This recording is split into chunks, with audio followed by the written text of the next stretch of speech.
আমার দয়াল পীরের কাছে মুরিদ হয়েছিলেন। মুর্শিদ কেবলা বলতেন, বাবা জীবনে যদি নাও পারেন বছরে একটা উরুস শরীফ কাজা করবেন না, আসবেন দেখতে আসবেন বাবা। আজকে আমার জাকের ভাইয়ের আরে নবীগঞ্জ থেকে যারা দরবারে যাও, যারা যেতে পারো না ভালো করে শুনে নাও, ভালো করে শুনে নাও। হুজুর বললেন, বনপন ওই জাকের ভাই এই নদী পারাপার নৌকায় এত পরিমাণ প্যাসেঞ্জার আসলো, শনিবার শুক্রবার শনিবার রবিবার সোমবার প্রচুর পরিমাণ, তখন এক আনা দুই আনা দিয়ে নদী পারাপার লাগতো। এত 2 টাকা 10 টাকা নয়, সীমিত পয়সা দিয়ে পার করা হতো। আমার দয়াল পীরের মুরিদ উনি চিন্তা করে সোমবারে যাব। সোমবারে এত পরিমাণ মানুষের চাপ আসলো, উনি যাইতে পারলেন না। মঙ্গলবার হলো, মঙ্গলবারও এত পরিমাণে চাপ হলো। উনি চিন্তা করছে মুসলমান, মঙ্গলবার বিকেল পর্যন্ত উনি মানুষ পারাপার করলেন। পারাপার করে 4টা দিন নদী পারাপার করে ক্লান্ত হয়ে গেলেন। উনি যাইয়া নৌকা ডুবাইয়া বাড়িতে যে ঘুমায় আসেন মুসলমান, শুনে নাও শুনে নাও। এবার সকালবেলা ঘুম থেকে উঠিয়া যখন আসছে ঘাটে আসিয়া নৌকা খুঁজতেছে, তখন আর নৌকা পায় না। উনি অনেক খোঁজাখুঁজি করলেন, কোন নৌকা পায় না। সব জায়গায় খোঁজ করলেন কিন্তু নৌকা পায় না। নৌকা না পায় আমার গরিব মানুষ চিন্তা করে, হারে আমার নৌকা মাত্র একমাত্র সংসারের অবলম্বন। মুসলমান শুনে নাও, আমার ছেলে মেয়েদেরকে চালায় এই নৌকা বেয়ে যা হয়। এখন নৌকাটা যদিও হারিয়ে যায় আমার কি উপায় হবে, এই চিন্তা করে আর কাঁদতে বলে, হারে দরবারও যাইতে পারলাম না, নৌকাও হারাই গেল, এখন কি করবো। বসিয়া বসিয়া কাঁদতেছিল আর কাঁদতে আর কাল্লা। এই নৌকা যদি হারায় যায় আর একটা নৌকা বানানোর সম্পদ আমার কাছে নাই, যে আমি সম্পদ খরচ করি, টাকা খরচ করে আর একটা নৌকা বানাবো। এ দয়াল বাবা মুসলমানরা শোনো গো, খুঁজতে খুঁজতে দুপুর হয়ে গেল। বাড়ি যায় জোহরের নামাজটা পড়িয়া যাই নামাজের পর বয়া বয়া কান্দার কয়, রব্বি কারীম, আমি গরিব মানুষ, আমার নৌকা যদি হারিয়ে যায় আর একটা নৌকার কেনার মতো পুঁজিও নয়, ছেলে মেয়েগুলো না খেয়ে থাকবে, একমাত্র সংসার চালানোর অবলম্বন হলো আমার নৌকাটা। এইটা বলিয়া কান্দিয়া কান্দিয়া মুসলমান যখন এই জায়নামাজের পর চোখ দুটো বন্ধ হয়ে আসে, এমন সময় স্বপ্নের মধ্যে আমার দয়াল পীর মাথায় হাত বলিয়া দেয়া কয়, বাবা বাড়িতে থাকলাম মহাপুর। এর মুসলমান একটা দড়ি উঠে আরে পাঞ্জাবিটা গায়ের মধ্যে নিয়ে একটা দড়ি দরবার শরীফে, এক দড়ি মুসলমান এই আরিয়াল খাওয়া দিয়া বেন্না তুলি দিয়া আড়াআড়ি দিয়া দৌড়িয়া আট্টসি দরবারে চলে আসলেন। এসে দেখে দয়াল মুর্শিদ হুজুর শরীফের মধ্যে বসে আছে। আমার বাবারা, আমার বন্ধুরা, আমার জাকের ভাই যাইয়া হুজুরের কদমে যাইয়া বললেন, হুজুর হুজুর। বলে, বাবা কি বলো, কি বলতে চাও বলো বাবা। বলে, হুজুর আমার নৌকা হারিয়ে গেছে, আমি গরিব মানুষ, হুজুর আমার নৌকাটা হারিয়ে গেছে। হুজুর বললেন, বাবা আপনি উরুস শরীফ কাজা করলেন কেন? বলো, হুজুর নৌকাটা আমার, আমি গরিব মানুষ, আমার নৌকাটা যদি হারিয়ে যায় কেনার মতো সম্বল আমার নাই, হুজুর দয়া করে মায়া করে আমার নৌকার খোঁজটা একটু করে দেন। হুজুর বললেন, বাবা আপনি আপনার নৌকা রাইছেন, আমার কাছে জিগান খুঁজে নেন গে, আমি কিরাম বলবো, কোথায় রাখছেন, কোন হালাতে রাখছেন আপনি জানেন, আমি কেমনে বলবো বাবা। কয়, হুজুর একটু বলে দেন। কয়, বাবা উরুস শরীফ কাজা করলেন, আমরা তো বাবা উরুস শরীফ কাজা করলেন, একটা দিন আপন পীরকে দেখার মন চাই নাই, একটা দিন কাশতে মন চাই নাই বাবা, এখন নৌকা রয়ে গেছে, দৌড়ে আসছে না আমার কদমের মধ্যে। এবার মুরিদ ডাক দিয়ে বলে, চিন্তা করে আমার নৌকা হারাই গেছে, হুজুর কেমনে বুঝলো রে? আমি উরুস শরীফে আসে নাই, হুজুর কেমনে বুঝলো? আমি বললাম নৌকা হারাই হারাই গেছে। হুজুর বলে বাবা কেন ওরস শরীফ কাজা করলেন? তার মানে আর বুঝতে বাকি নাই, যেহেতু আমি ওরস শরীফে আসি নাই, হুজুর ধরতে পারছে আমার নৌকা কোথায় আছে, হুজুর বলতে পারবে। জোরে জোরে চিল্লায় বলা যাবে না মারহাবা। জাকের ভাই কয় হুজুর আমার নৌকা রে। হুজুর কয় বাবা আর ওরস শরীফ আসলেন না কে? কথা বুঝলেননি? হুজুর বলেন বাবা ওরস শরীফ কাজা করলেন, আপন পীরের ওরস শরীফ কাজা করলেন। কয় হুজুর আমার নৌকা। কয় বাবা যান বাবা। হুজুর আমার নৌকাটা খুঁজে দেন, দয়া করে আমার নৌকাটা একটু দয়া করে একটু ব্যবস্থা করে দেন, আমি গরিব মানুষ। হুজুর বললেন বাবা শোনেন, দেখবেন নদীর ঘাটে যারা ছেলেরা গরুর ঘাস খায় ওদেরকে 20 টাকা দিয়ে, কয় টাকা? 20 টাকা দিয়ে, 20 টাকা 20 টাকা কিছু দিয়ে ওদেরকে বলবেন নৌকা খুঁজে দিতে, ওরা খুঁজে দিবে। যান বাবা যান, আপনি যান, আপনি অনেক খুঁজেছেন। হুজুর ডুবুরি দিয়ে খুঁজেছি, নিজেও খুঁজেছি, তল্লাশ করেছি, পায় নাই।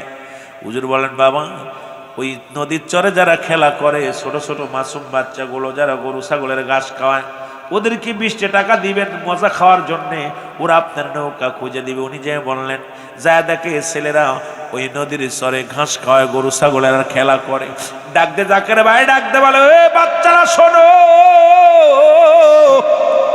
এর গত 2 দিন হয়ে গেল আমার নৌকা হারিয়ে গেছে, এই জায়গা আমি লিখে রেখেছিলাম, ডুবায় রেখেছিলাম, তোমরা যদি আমার নৌকাটা একটু খুঁজে দিতে। কয় মুরব্বী নৌকা আমি খুঁজে দিব, কিন্তু আমাদের 20 টাকা দেওয়া লাগবে। জোরে জোরে বলেন মারহাবা। কত? হুজুর কইছে 20 টাকা দিতেছ, পোলা মানুষ চাই 20 টাকা, বেশি চাই না। হুজুর কো মুসলমান জাকের ভাই চিন্তা করে দল মুর্শিদ, তুমিও বললে বালকদের 20 টাকা দিলে খুঁজে দেবে, ওরাও চাইলো, তার মানে আর বুঝতে বাকি নাই আমার নৌকা হারাই নাই। উনি নিজে নামলেন পানির ভিতরে, নামলেন রে মুসলমান, খুঁজে পাইলেন না। এবার বাচ্চাদের 20 টাকা দিয়া কয় বাবা তোমরা খোঁজো। বাচ্চারা একটা ডুব দিছে আর নৌকার সন্ধান পেয়ে গেছে। জোরে বলেন মারহাবা। আর একটু জোরে জোরে চিল্লায় বলা যাবেন না মারহাবা। ওরে 18 শীতে ফুটছে গোলাপ ফুল, বলো 18 শীতে ফুটছে গোলাপ ফুল। ওরে জাতি হারা হইল রে জাতি হারা, হইল আজি ওই ফুলে হইল কুল। 18 শীতে ফুটছে নবীন ফুল, বলো 18 শীতে ফুটছে। লাইলাহার কালেমা মুখে, ওর আল্লাহ নামে সদায় চলে, ওরে লাইলাহার কালেমা মুখে, ওগো আল্লাহর নামে সদায় চলে গো। ওরে না দেখিলে জাকের বাইবুন, না দেখিলে আশেক বাইবুন করবি রে ভুল। 18 শীতে ফুটছে গোলাপ ফুল, আর 18 শীতে এ দুনিয়ার মুসলমান, এর নৌকাটি যখন একটা ডুব দিয়ে পা গেছে, একদড়ি জাকের ভাই কয় ছেলেরা নৌকা তোরা উঠা বেঁধে রাখ, আমি আসি। একদড়ি আত্মশির জমি নাই ছেড়ে আইয়া হুজুরের সামনে, হুজুরকে বাবা আপনার নৌকা রেখে গেছে। আবার হুজুর, হুজুর আমার টাকা ফেরত দেন। সুবহানাল্লাহ বলেন। কি হয়েছে? হুজুর আমার 20 টাকা ফেরত দেন। হুজুরকে কেন বাবা কি হয়েছে? হুজুর আমার নৌকা আপনি চুরি করছেন। আরো জোরে আরো জোরে। হুজুর আমার নৌকা আপনি চুরি করে, আমি গরিব মানুষ, 20 টাকা আমার ফেরত দেন। হুজুর মিটমিট করে হাসে, বাবা ওরস শরীফ কাজা দিয়ে বেশি কামাইতেছিলেন, বেশি কামাইতেছিলেন, 20 টাকা এখন ছেলেদেরকে মজা খাওয়ার জন্য দিচ্ছেন, আপনি আমার কাছে চাইতে আসছেন। হুজুর আমি কানে ধরলাম, আজ জীবনে কোনো ওরস শরীফ কাজা করতাম না। সুবহানাল্লাহ বললেন। আরো জোরে আরো জোরে। হুজুর বললেন বাবা ওরস শব্দের অর্থ হলো মেলা। ওরস শব্দের অর্থ হলো আশুক মাসুকের মিলন মেলা। ওরস শব্দের অর্থ হলো বাসর। জীবিত মুর্দা যারা দুনিয়ার মধ্যে আছে, আমার হুজুর পাক জাকের ভাইরা যারা আছেন, আত্মার জগৎ জীবিত মুর্দাদেরকে নিয়ে এমন একটা মেলা মেলায় যে মেলার মধ্যে অসংখ্যবার নবীজির দুরূদ পড়া হয়, নবীর সালাম দেওয়া হয়, যেখানে অসংখ্যবার দোয়া করা হয়, গোটা বিশ্ববাসীর জন্য দোয়া করা হয়। মুসলমান শুনে নাও, জাকের ভাই কয় খাজা বাবা ফরিদপুরি রে, আমার ভুলের মাসুল আমি দিলাম, আমি আর জীবনে কোনোদিন ওর শরীফ কাজা দিব না। হুজুর বললেন বাবা, ও বাবা শোনো, দুনিয়ার জাকের দুনিয়ার মুড়ে যত পীর আছে সবাই তো আপন আপন বিছনায় পিঠ লাগাই না। সুতরাং আমার বাবারা, আমার বন্ধুরা, আমার এমন পীরের কাছে বায়াত গ্রহণ যারা করলেন তারা বড় ধন্য, তারা বড় ধন্য। তবে পীর যার যার সুন্নিয়াত সবার, সব পীর যার যার পীর তার কাছে মাথার তাজ। জোরে জোরে বলেন ঠিক কিনা? যেমন ফুলতলি সাহেব কেবলার কাছে আসেন এক পাগল, 12 বছরের সালা পরা এক পাগল। উনার জবান থেকে আমি শুনেছি, বাবা শোনো, আমি সিলেটের জমিনে প্রথম জীবনে মাহফিল করতে আসি সাহেব কেবলার। আল্লাহ আমাকে বসিয়েছে অনেকগুলো প্রোগ্রাম আমি গুনাহগার করেছি, আমাকে অত্যন্ত মায়া করতেন, ভালোবাসতেন। আল্লাহ পাকের দরবারে শুকরিয়া আদায় করে অনেকবার উনার সঙ্গে আমার মুসলমান বুকটার সঙ্গে বুকটা লাগানোর সুযোগ হয়েছে, কদমবসি করার সুযোগ হয়েছে। আল্লাহ রাব্বুল আলামিন দয়া করে পাশে এরকম বসে থাকতেন, আমি আলোচনা করলাম, আলোচনা করেছি। প্রথম আমি যখন আসি জাফলংয়ের জমিনে, তখন 2000 সালে মুসলমান, গভীর মনোযোগ, 2000 সালে প্রথম আসি জাফলংয়ের জমিনে। তখন সাহেব কেবলা এমন একজন মহান পীর ছিল যার কথাগুলো না শুনলে ভাই শুনে নেন। ওনার কদমের মধ্যে আসলেন একজন সালা পরা পাগল। উনার ভাইয়েরা আমার উনাকে ধরে নিয়ে আসলেন, উনার ভাইয়েরা, উনার বোনেরা, উনার মা বাবা সবাই ধরে নিয়ে আসলেন সিএনজি করে। হুজুরের কদমে আসলেন। হুজুরের সামনে যখন গেলেন, সাহেব কেবলার সামনে যখন গেলেন, উনিও আসরের নামাজ পড়ে মসজিদ থেকে বাইরে হলেন। সাহেব কেবলার সামনে যখন এই পাগলটা গেলেন, এই পাগলটা যখন দৌড়ায় যায়, পাগলের ভাই বলে, হুজুর আমার এই ভাইজান লেখাপড়া করতে করতে এমএ পাস করার পর এক মহিলার প্রেমে পড়িয়া পাগল হয়ে গেছে 12 বছর। এই 12 বছর শুধু প্রেমিকাকে হারাইয়া এখন ল্যাংটা পাগল হয়ে গেছে। সালা পরায় রাখি, কাপড় পরলে ছিঁড়ে ফেলে, বাস্তা পরায় রাখছে সুন্দর করে। হুজুর বললেন, ওসবা সাহেব কেবলা, মুসলমান শুনে নাও, ফুলতুলি সাহেব কেবলা মুখের দিকে তাকায় বলেন, ওনার হাতের লাঠিখানা, ওনার হাতে যে লাঠিখানা ছিলেন, লাঠিখানা দিয়ে একটা খোঁচা মারলেন প্রথম। কয় পাগল রে, পাগলামি করিস কেন, ভালো হয়ে যা। কয় আমি বাবা ভালো হয়ে যা। কয় আমি সাহেব কেবলা। কয় কি তুই সাহেব কেবলা? কয় হ আমি সাহেব কেবলা। জোরে জোরে চিল্লায় বলেন মারহাবা। উনি বললেন আমি সাহেব কেবলা। তখন সাহেব কেবলার হাতের লাঠি দেয়া 2টা বাড়ি মারলেন। প্রথম যখন ওনার বাড়ি মারছে, এক বাড়িতে বলেন আপনি সাহেব কেবলা। প্রথমে এক বাড়ি যখন মুসলমান মারছে, দ্বিতীয় বাড়ি যখন মারছে, দ্বিতীয় বাড়িতে সঙ্গে সঙ্গে উনি পুরো সুস্থ হয়ে গেছেন মুসলমান। সাহেব কেবলার পাতের লাঠির 2টা বাড়ি খাইয়া 12 বছরের পাগল ভালো হয়েছে। জোরে বলেন মারহাবা।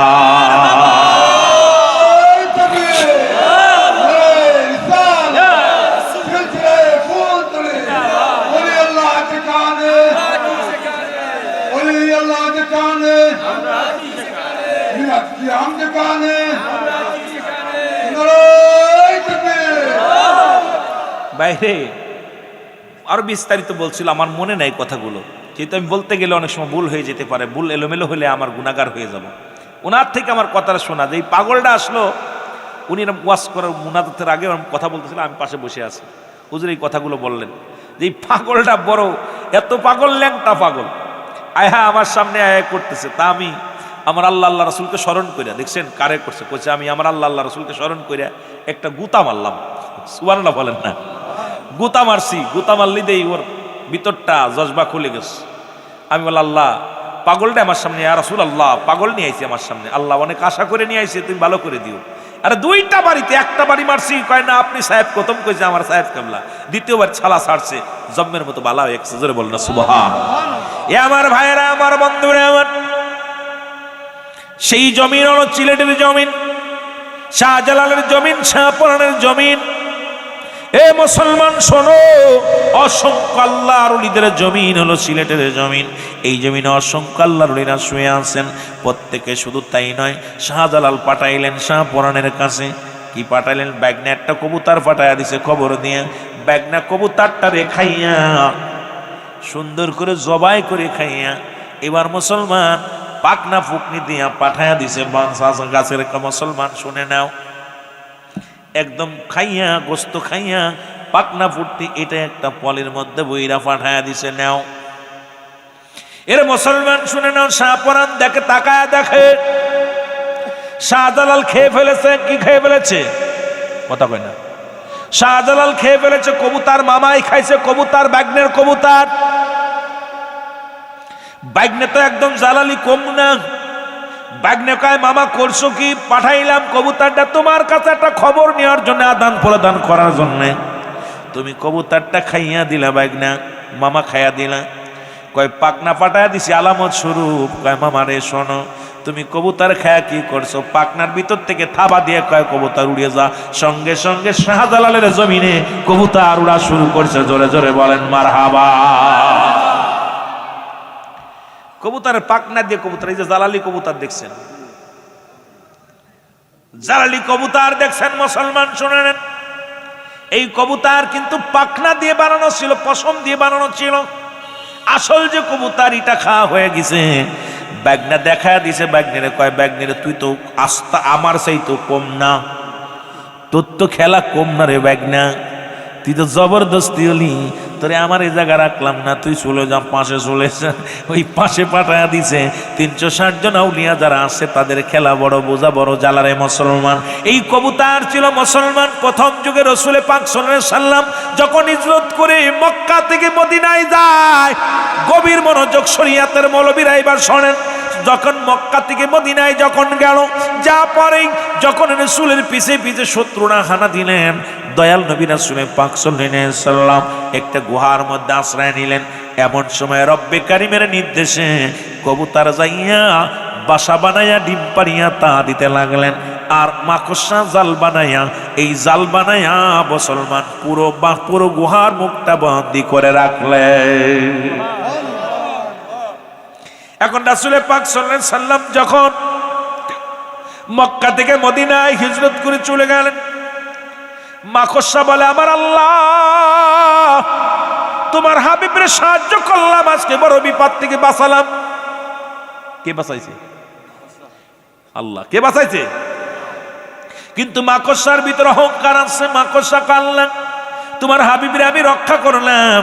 আমার আল্লাহ কয়, মাকড়সারে তো অহংকার করে লাভ নাই, কারণ আমার হাবিবকে হেফাজত আমি আল্লাহ নিজে করেছি। তোরে বলেছিলাম তুই জাল বুনেছিলি, কিয়ামত পর্যন্ত তোরে আমার হাবিবরে ওর উদ্ধার, আমার হাবিবরে সাহায্যের জন্য, আগানোর জন্য আমি রব্বে কারিম তোরে এমন একটা নিয়ামত দিয়ে দিলাম, কিয়ামত পর্যন্ত শুধু জাল বুনবি, খাবারের টেনশন করা লাগবে না। শুধু দিন রাত 24 ঘন্টা মাকড়সা দেখেন জাল বনে।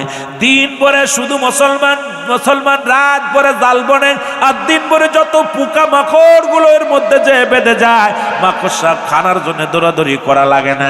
ওই বাসার মধ্যে রিজিক আল্লাহ পাঠায়া দেয়। জোরে জোরে বলেন মারহাবা। খালি জাল বনে, খাবার খোঁজা লাগে না, খাবার ওর খাবার নিজে আল্লাহ পাঠায় দেয়। কবুতর বলে, আল্লাহ তোমার হাবিবের সাহায্য করলাম ডিম পাড়িয়ে। আমার আল্লাহ কয়, ও কবুতর, এত অহংকার করার কিছু নাই, আমার হাবিবরে আমি সাহায্য করেছি, তুমি সাহায্য করেছো, শোনো তোমাকে আমি বকশিশ স্বরূপ দিয়ে দিলাম, কিয়ামত পর্যন্ত তোমাদের কোনো ঘর বানানো লাগবে না, কিয়ামত পর্যন্ত তোমাদের ঘর মানুষে বানাইবে, তোমরা শুধু আরামে বাস করবা। দেখবেন কবুতরের ঘর কবুতর নিজে বানায় না, কবুতরের ঘর বানায় মানুষে। কেউ দেয় মুসলমান, যদি কিছু না পারে একটা ঝুড়ি পেতে থই মুসলমান দরজায়, কেউ বানায় কাঠ দিয়া, কেউ বানায় লোহা দিয়া, কেউ বানায় তক্তা দিয়া, কেউ বানায় বাঁশ দিয়া। কবুতরের ঘর মানুষে বানায়, কবুতর বানায় না।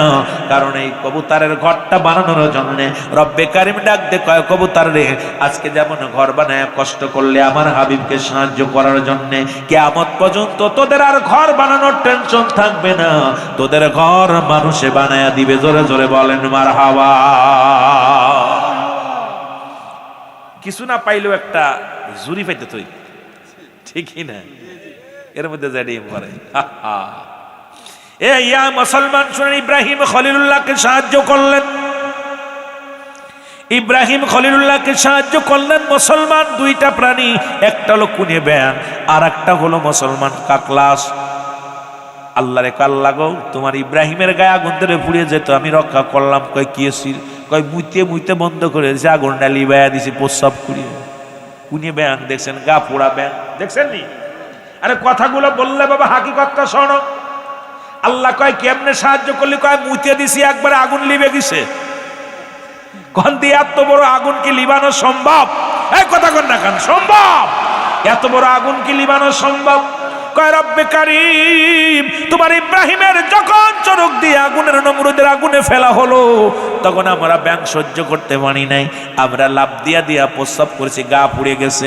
আমার আল্লাহ কয় ব্যাং রে, কিয়ামত পর্যন্ত তোদের প্রস্রাবকে আমি পবিত্র করে দিলাম। ব্যাঙের ব্যাঙের প্রস্রাব হলো পাক, ব্যাঙের প্রস্রাব না পাক নয়। জোরে বলেন সুবহানাল্লাহ।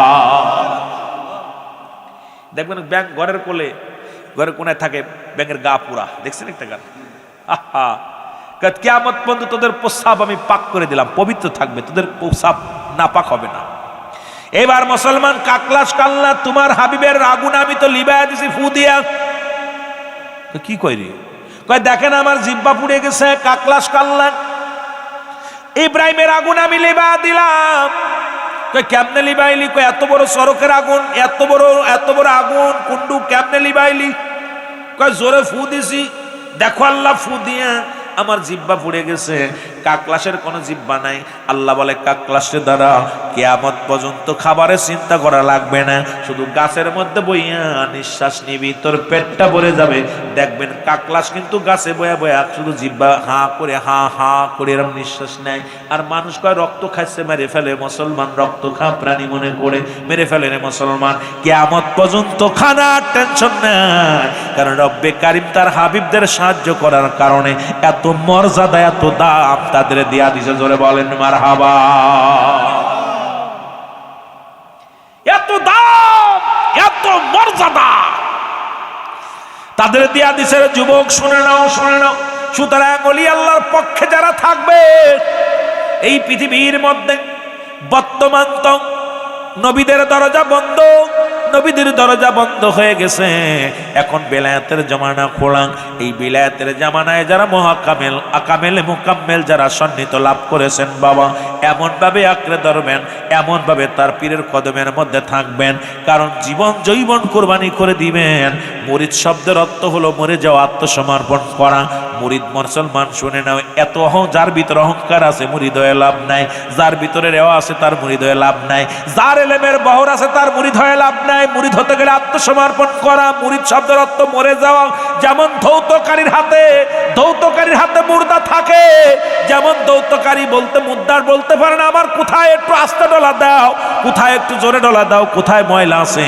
যেমন মুসলমান মুর্দা যেমন বলতে পারে না, তদ্রূপ মুরিদ পীরের কাছে বায়াত গ্রহণ করার পর যার ভিতরে আমিত্ব থাকে ওর পীর মুরিদি করা হবে। আল্লাহ আমার যে নবী বলেন, মেরকাত শরীফের 10ম খণ্ড গো 722 নম্বর পৃষ্ঠা, তাফসীরের 5ম খণ্ড 524 নম্বর পৃষ্ঠা। রাসূল বলে আলা সাবধানা ইনশাআল্লাহ ইন্নাল্লাহি, আল্লাহ যারা বলি হয় লা ইয়ামুত, তাদের আল্লাহর ওলিগণ ওমর কার কার সন্দেহ হয়, জোরে জোরে চিল্লায় বল আল্লাহু আকবার। যার যার সন্দেহ হয় তারা একটু হাত তোলো। সন্দেহ হয় ওলিগণ ওমর, ওলিগণ মুসলমান শুনে নাও, শুনে নাও। আপনার মতো আমার মতো আল্লাহর ওলিগণ নয়। আল্লাহর ওলিগণের পাওয়ার দিছে আমার আল্লাহ। এই রব্বুল আলামিন এত পাওয়ার দিছে, আগে বললাম হাদিস শরীফের মধ্যে আছে আলা। আলা শব্দের অর্থ মুসলমান উপর, ইন্না মানে নিশ্চয়, আলা ইন্না উনাল্লাহি আল্লাহর তরফ থেকে যারা ওলি হয় এর সাবধান করেছে। ওলিদের বিষয়ে কথা বলতে যায় গো, আজকে আমরা সবাই ওলি আল্লাহদের বিরোধিতা করি রে মুসলমান। শুনে নাও, শুনে নাও। ওলিদের পক্ষে থাকলে নবীজির পক্ষে যা সহজ হয়ে যায়। এই দেশের মধ্যে যত ওলি আকরাম আল্লাহর আলী বাবু বান্দার আসলো গো, তার মধ্যে আমার মহান পীর খাজা বাবা শহীদ আল্লামা ফরিদপুরীর একটা কথা না বললে নাই। সামনে মহাপবিত্র বিশ্ব ওরস শরীফ 2026 10 তারিখ থেকে শুরু হবে। এই ওরস শরীফ হুজুর বললেন, যখন আপনারা মুসলমান বায়াত গ্রহণ করেছেন, যারা হুজুর বলতেন বাবা আপনারা বায়াত গ্রহণ করেছেন, সপ্তাহে একবার আসবেন, না পারলে 15 দিন পরে একবার আসবেন, না পারলে 6 মাস 3 মাস একবার 3 মাসে একবার আসবেন, না পারলে 6 মাসে, না পারলে বছরে একবার। বাবা মহাপবিত্র বিশ্ব ওরস শরীফ এটা কাজা করবেন না, কাজা করবেন না। কারণ মহান পীরের দরবারে ওরস শব্দের অর্থ হলো মেলা, ওরস শব্দের অর্থ হলো আশুক মাসুকের মিলন মেলা, ওরস শব্দের অর্থ হলো বাসর। যেমন বাসর ঘরে দুলহান আর দুলানি থাকে রে, তদ্রূপ ওরস শব্দের অর্থ দুনিয়ার মধ্যে জীবিত মুর্দার সকলের মিলন মেলা হয় রে। সেই মিলন মেলা আগামী মুসলমান শনিবারে শুরু হবে। আমার বাজানেরা গভীর মনোযোগ শুনে নাও। সেই মহান অলির কয়টা কথা আমার কাছে এজাজুল ভাই বারবার বলছে, হুজুর ওই নৌকা আনানোর মধ্যে ওরস শরীফ কাজা করে ওরস শরীফের এই ঘটনাটা একটু বলবেন। এই জন্য আমি বলতে যাই একটু কথা আমি আপনাদের শোনায় আসি। আল্লাহ যেন বলার তৌফিক দান করে। জোরে জোরে চিল্লায় বলেন আমিন। তুমি এমন করে যাইবা সেরে মুর্শিদ জানা ছিল না।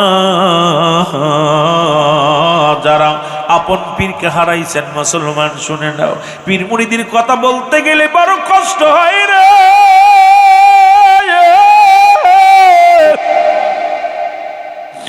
এ সিলেটের ভাইরা, আরে মহান আলী এই পৃথিবীর মধ্যে শাহজালাল শাহপরান ফুলতুলি সাহেব কেবলা আমাদের যাদের এতিম বানায়া চলে গেছে রে। কাদা ফরিদপুরি, খাজানেরপুরি, মুসলমান বদরপুরি, বাংলার জমিন থেকে যারা এতিম বানায় চলে গেছে, আপন আপন পীরের কথা স্মরণ করে, আব্বা মার কথা স্মরণ করে আমার সঙ্গে একটু গজলটাই টান দেন। তুমি যেমন করে যাইবা সেরে মুর্শিদ জানা ছিল না, বলো জানা। আমি দেখা গেল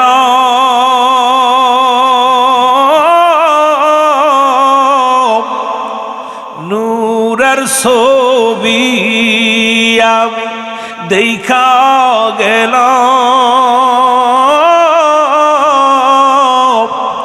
নূরের ছবি, আবার এসে দেখি নাই জানা ছিল না আমার জানা। সবাই মহব্বতে যাদের আব্বা নাই মা নাই আপন পীর নাই হারায় ফেলেছেন, সবাই বলেন তুমি এমন করে যাইবা সেরে দয়াল জানা, বলেন জানা ছিল না। আমি দেখা গেল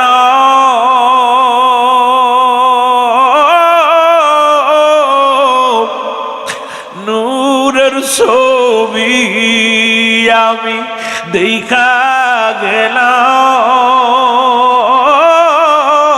গেলাম নূরের ছবি, আবার এসে দেখি নাই জানা ছিল না আমার জানা। ইরে আত্মাতে তামিশায়া বলছো মুর্শিদ কত কোথাও, ওরে আত্মাতে তামিশায়া বলছো তুমি কত কোথাও, এখন তুমি কোথায়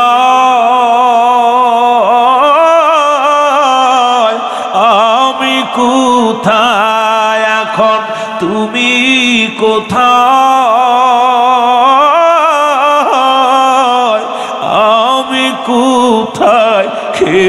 তো কারু দেখি না জানা। আরো জোরে বলেন জানা।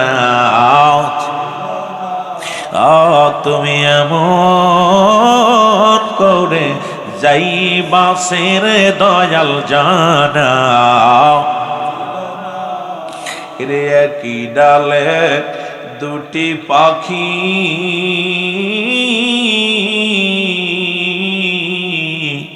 কতই করছো ডাকা ডাকিও বলেন কি ডালে দুটি পাখি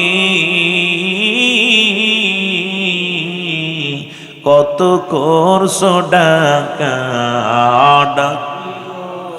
এখন তুমি কোথায়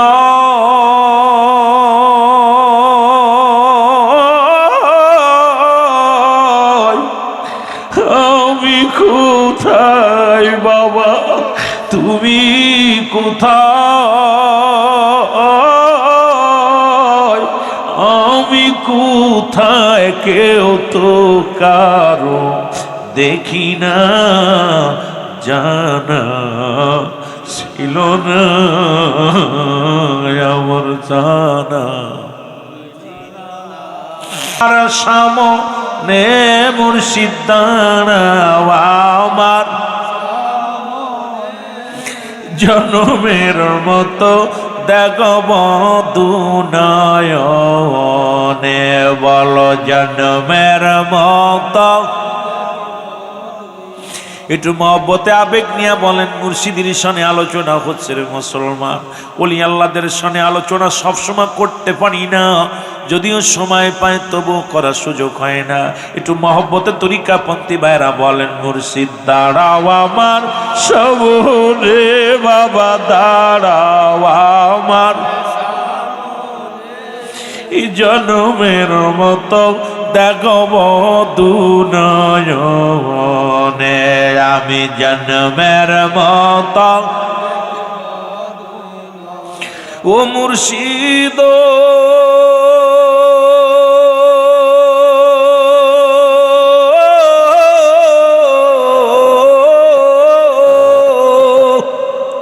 তুমি বিনে জগতে বান্ধব কেহ নাই,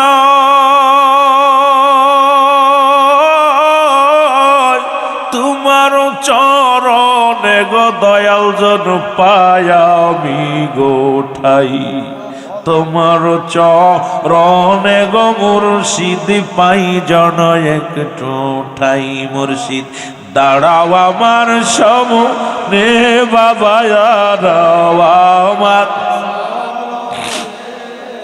জন্মের মতো দেখব দুনয়নে আমি জন্মের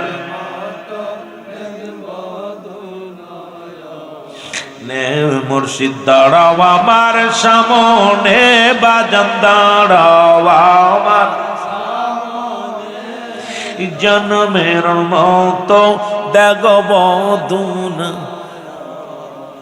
ও গো যারা আমার ছিল গয়াপন মুর্শিদ চাঁদে কেদে কেদে পরাইবে কাফন, তারা কেদে কেদে মুর্শিদ চাঁদে পরাবে কাফন। মুর্শিদ দাঁড়াও আমার সামনে বাবা দাঁড়াও আমার জন্মের মতো। আরো যদি বলেন জন্মের মতো দেখব ও মুর্শিদ